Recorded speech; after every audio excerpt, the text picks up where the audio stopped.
was my brother Perry. And he shook me awake. He said, boy, Grandmammy gone. And I jumped up and I looked this way and I looked that way. And I began to call her name louder and louder. She didn't answer. Soon I realized Grandmother Betsy was gone. And I began to cry and cry and cry.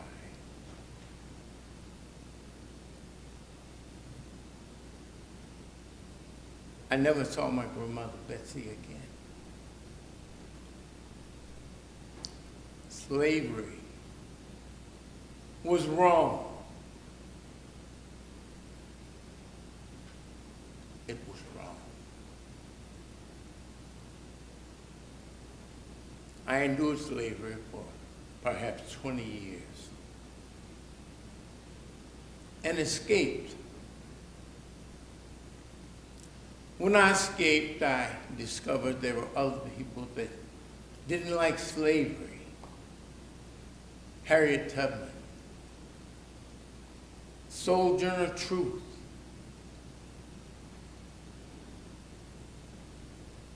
Dred Scott, John Brown. And there were women, white women, who fought for their equality and freedom. I met Susan B. Anthony and Amy Post, Elizabeth Cady Stanton,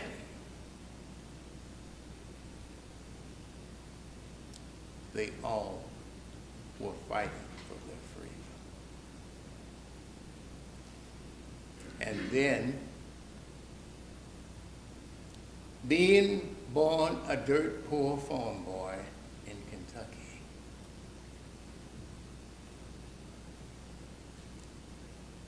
he came.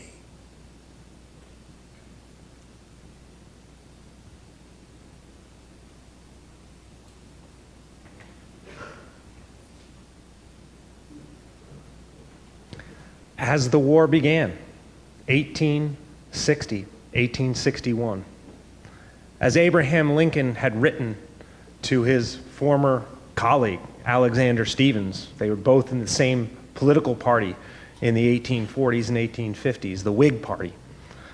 They had a fundamental disagreement, Lincoln said, and it was over the issue of whether they thought slavery was right or whether slavery was wrong. We know that Abraham Lincoln was elected in November of 1860, and many in the South, particularly originally in the Deep South, Charleston, South Carolina, or South Carolina in particular, was the first state to secede only a month after the election. It was followed quickly by 6 more deep Southern states. And as the months went on, more states in the South began to secede. And as Lincoln entered Washington to take the oath of office and to deliver his inaugural address on March 4th of 1861, he too spoke about the difficulty that he faced and what he found to be bound by the laws of the nation. He was committed to the non-extension of slavery, but not to ending slavery where it then existed. The Republican Party, as parties are today, was broken largely into 3 distinct elements. A radical left element that was very influenced by the abolition movement, a moderate element of which Lincoln was one of the main spokesmen, and then a more conservative element that was willing to engage in further compromises with the South in order to save the Union.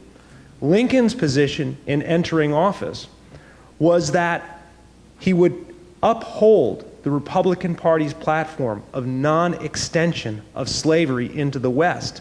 But he said, I will not impact slavery where it exists. He said, I do not believe I have the constitutional right to do so. And indeed, he did not. because slavery had been baked into the very heart of the United States Constitution and was viewed as legal in both the North and South by many, many of the politicians that existed. And this spanned across party lines. There were plenty of Northern Democrats that believed the institution of slavery was perfectly legal and that the Constitution should remain the way that it was, that it should not be modified. Frederick Douglass, of course, saw things very, very differently. He believed that the Constitution offered promise for the liberty of his people. While Lincoln did not want a war to come and did all that he could to forestall and stop that war, Frederick Douglass viewed this as a great opportunity for his people. He thought you cannot have rain without the storm, that you must have lightning, that there must be perhaps violence in order to free his people. Lincoln tried to stop that violence. Douglass embraced it and saw that it was a coming reality.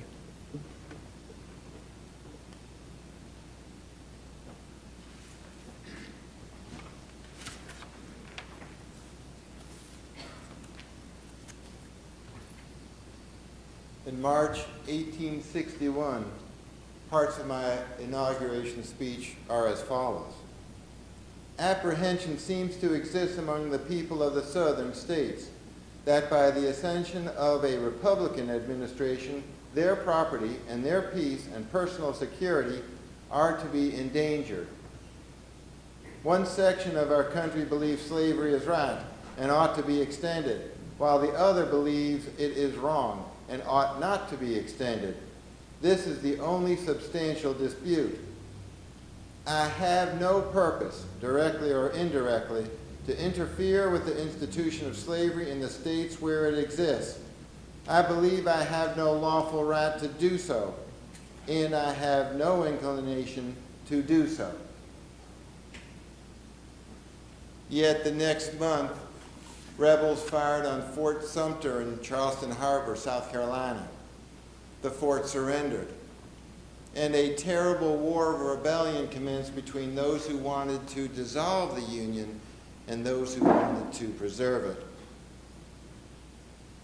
On July 4th, 1861, I called Congress back into session to approve all of the expenditures and decisions I had made in their absence. They approved it all. Parts of my message to them are as follows. It is now for us to demonstrate to the world that those who can fairly carry an election can also suppress a rebellion, that ballots are the rightful and peaceful successor of bullets, and that when ballots have fairly and constitutionally decided, there can be no successful appeal back to bullets, that there can be no successful appeal except to ballots themselves at succeeding elections. Such will be a great lesson of peace, teaching men that what they cannot take by an election, neither can they take it by a war, teaching all the folly of being the beginners of a war. I did not want to press our advantages too much because I felt that most of the people in the South wanted to stay loyal to the Union. But as 1861 turned into 1862, I knew I had to do something about the slavery issue. Slavery was the cause of the war. And if I could begin to eliminate slavery, then there would therefore be no conflict between those in the North and those in the South. I entered into negotiations with the congressmen from the so-called border states, where I proposed that the federal government would pay a fair price for every slave to those slave owners, and then I would take those freed slaves and I would ship them to parts of Africa, Central America, where they would colonize those parts, because I had seen the entrenched hatred of the white man against the black man, and I did not think that they could live together. Well, the congressman came back and rejected my proposal.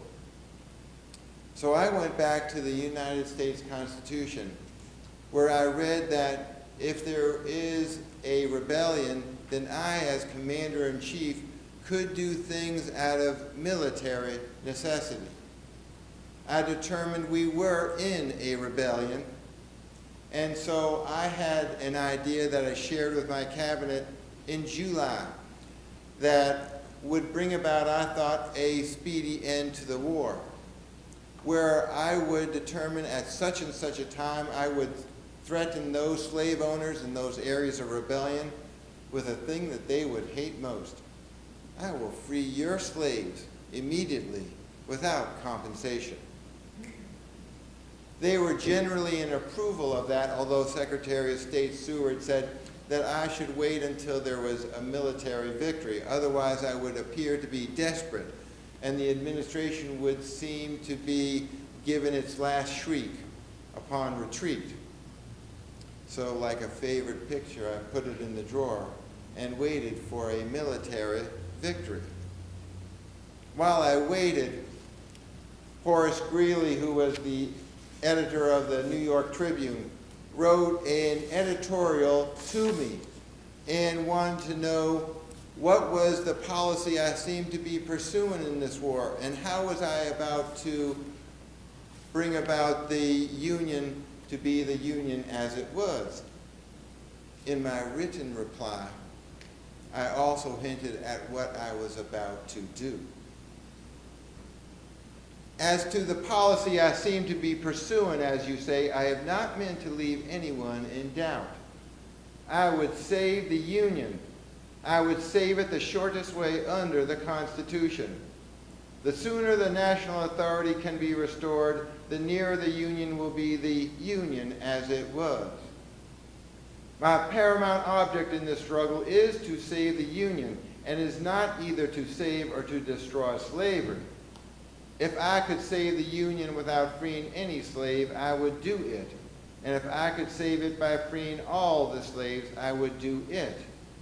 And if I could save it by freeing some and leaving others alone, I will also do that.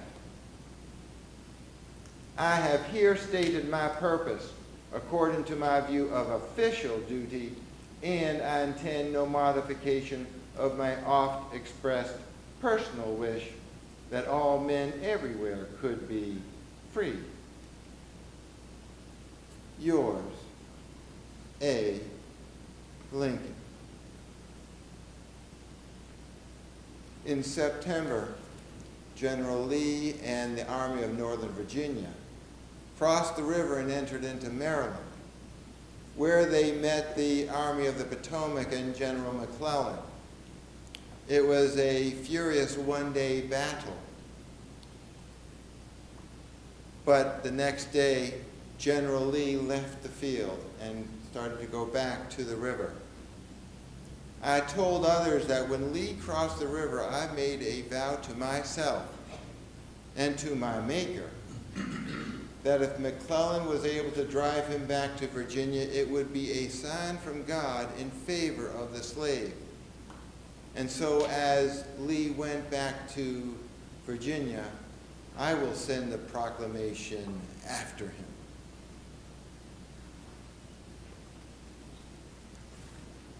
So on September 22nd, 1862, I set forth January 1st as the date in which those in rebellion needed to come around and become good citizens of the United States. Otherwise, I would set their slaves free. I had a number of congressmen from the so-called border states ask me not to go through with it. And one of the things I said is, I am an anti-slavery man, and I would rather die than take back one word of the Proclamation of Freedom. A preacher came into my office and said that God told him that all slaves should be free. I find that kind of curious, I replied. Why should the Almighty tell you, who has so little to do with it? and not me, who has so much to do with it.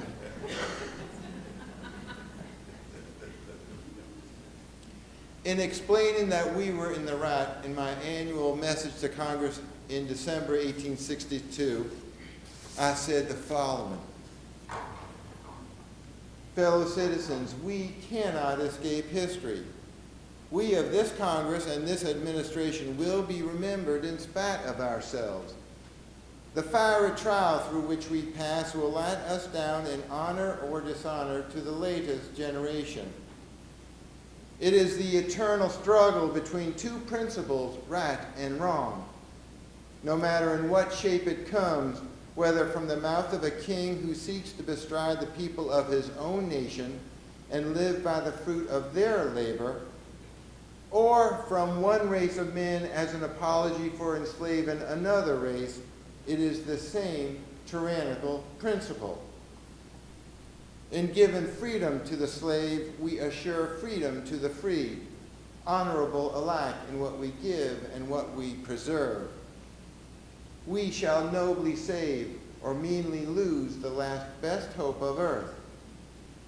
The way is plain, peaceful, generous, just, a way which, if followed, the world will forever applaud, and God must forever bless.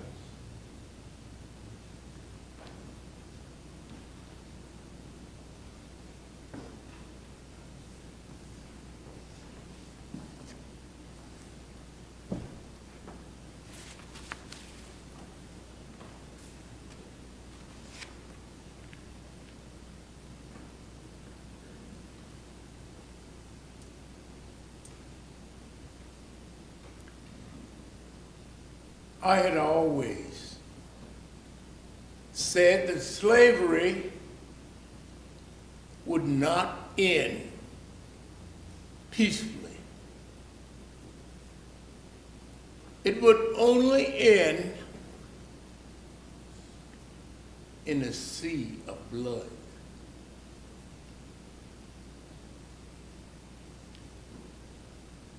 Mr. President had promised to sign the Emancipation Proclamation in September. But it was not until January the 1st, 1863, I was in Boston. You see, there were two great assemblies there. There were 3,000 people in each. Some were at Tremont Temple. I was at Music Hall.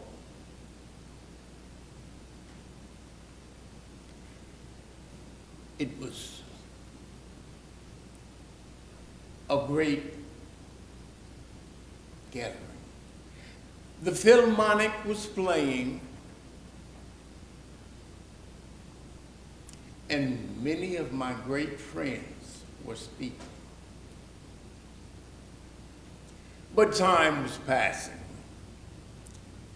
8 o'clock, 9 o'clock, 10 o'clock, we began to get anxious. But I believe it was Judge Thomas Ross who went down to the telegraph office and came back waving that document in his hand. I had never seen such joy. People were laughing. Some were crying tears of joy.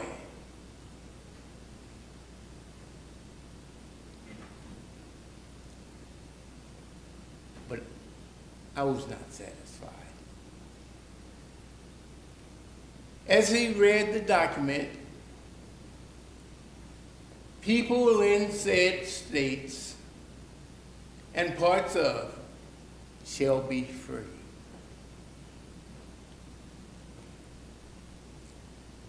I was pleased. I knew the document would go down as great as the Declaration of Independence. But he could have said more. He could have done more. But one thing the document did, it opened Union forces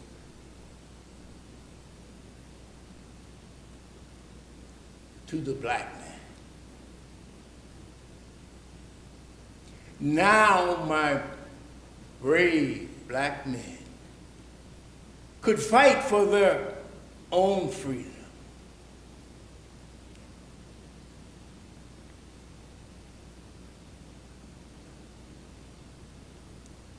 And that pleased me very much. Now my brave black men could fight for their own freedom.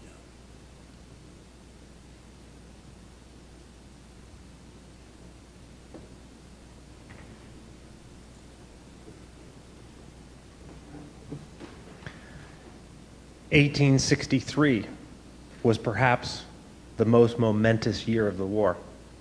It changed everything. Lincoln had begun the war with the mindset and the commitment to not interfere with the institution of slavery. The preliminary Emancipation Proclamation of 1862 was just that, preliminary. It promised the potential of emancipation. It didn't guarantee it. Lincoln still hoped for a more peaceful solution. He hoped that the warning of the preliminary Emancipation Proclamation would bring the South back in to the Union fold. And who knows what would have happened to the enslaved if that had occurred. But the Emancipation Proclamation itself of January 1, 1863 was in fact that promise. It was that guarantee of freedom.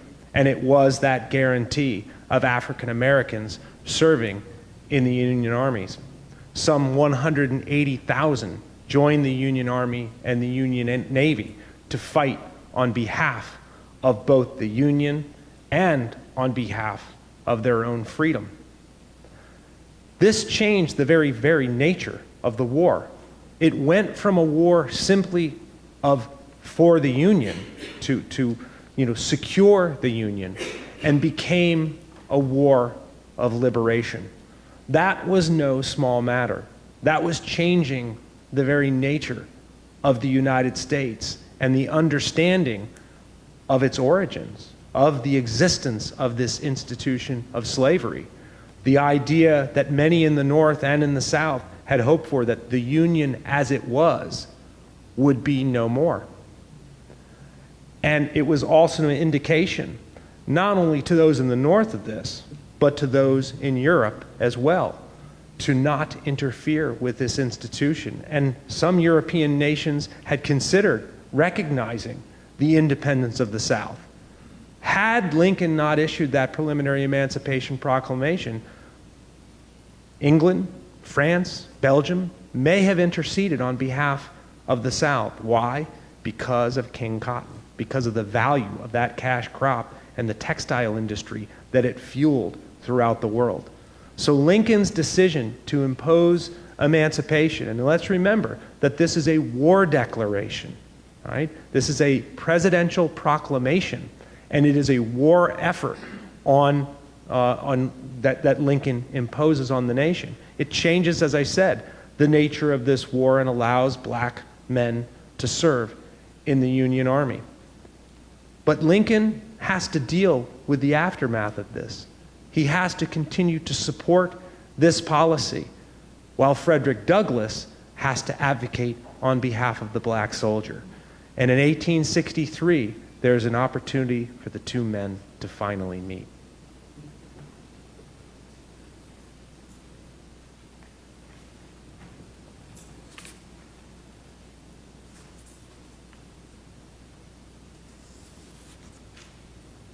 On January 1st, 1863, I sat down to sign the Emancipation Proclamation.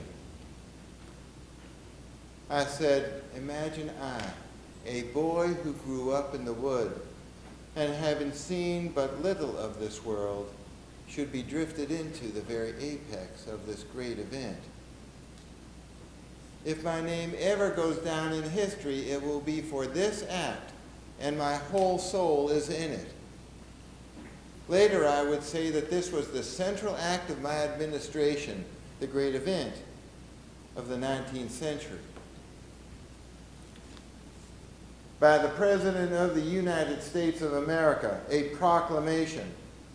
I, Abraham Lincoln, President of the United States, by virtue of the power in me vested as Commander-in-Chief of the Army and Navy in time of actual armed rebellion against the authority and government of the United States, and as a fit and necessary war measure for suppressing said rebellion, do on this first day of January designate as the states and parts of states wherein the people are this day in rebellion: Arkansas, Texas, designated parishes of Louisiana, Mississippi, Alabama, Florida, Georgia, South Carolina, North Carolina, and designated counties of Virginia.